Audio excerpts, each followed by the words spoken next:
T'as déjà vu quelqu'un prétendre être une statue de cire et puis faire peur aux gens? Ça fonctionne bien parce que les victimes ne sont pas dans le coup. Elles se tiennent très près de la personne, convaincues qu'elles sont face à face avec un personnage sans vie.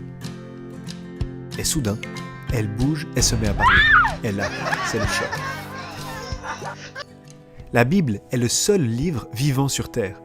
Beaucoup de gens la prennent dans leurs mains comme une écriture sans vie avec l'intention de la juger. Mais ils doivent l'admettre, elle les juge. La parole est vivante parce qu'à travers elle, le Saint-Esprit peut parler à l'esprit humain. Par conséquent, ça signifie que nous, en tant que chrétiens, pouvons avoir une confiance totale dans la puissance de la parole. Luther a dit « La parole de Dieu est l'arme de guerre appropriée par laquelle nous devons vaincre le diable et être victorieux, car elle a du pouvoir lorsqu'elle est simplement et purement manipulée et enseignée. Étudiez-la avec diligence, méditez-la sérieusement, alors même Satan ne peut rester un diable. » La Bible dit « Il en va de même pour ma parole, celle qui sort de ma bouche. Elle ne revient pas à moi sans effet, sans avoir fait ce que je désire et rempli la mission que je lui ai confiée. » Ce n'est donc pas non plus un problème quand Luther dit « Nous ne pouvons pas amener la parole plus loin que jusqu'à nos oreilles, parce que c'est Dieu qui doit l'amener jusque dans nos cœurs. » Et il le fait. «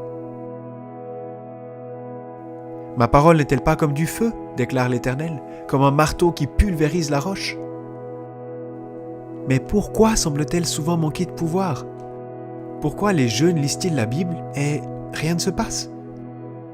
Parce que la crainte du Seigneur est le début de la connaissance. Si tu ne commences pas par la crainte du Seigneur, tu ne progresseras jamais dans ta connaissance du seul vrai Dieu.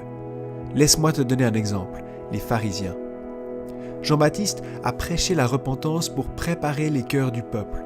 En effet, il ne prêchait rien d'autre que la crainte de Dieu.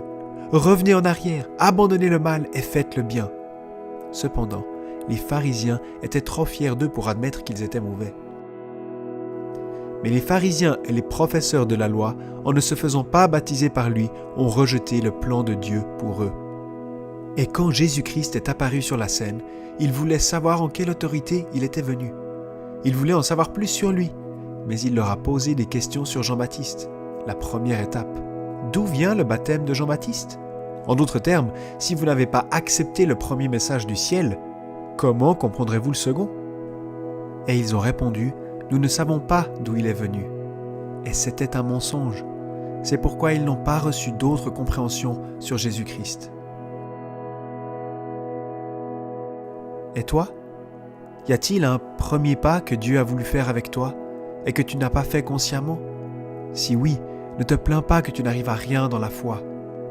Repens-toi, mets les choses en ordre et tu verras que soudain, la parole aura de nouveau un pouvoir sur ton âme et dans ta vie, d'une manière dont tu ne peux que rêver. Que le Seigneur te bénisse richement et à très bientôt.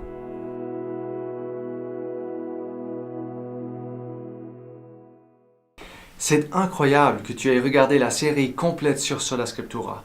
Maintenant, tu devrais avoir une fondation solide pour ta vie spirituelle. T'aimerais commencer par un bon départ dans ta vie spirituelle? Alors fais le cours Timothée maintenant. Le lien est dans la description. Va simplement à crosspain.tv/hello team. Et on se verra là-bas. Que Dieu te bénisse.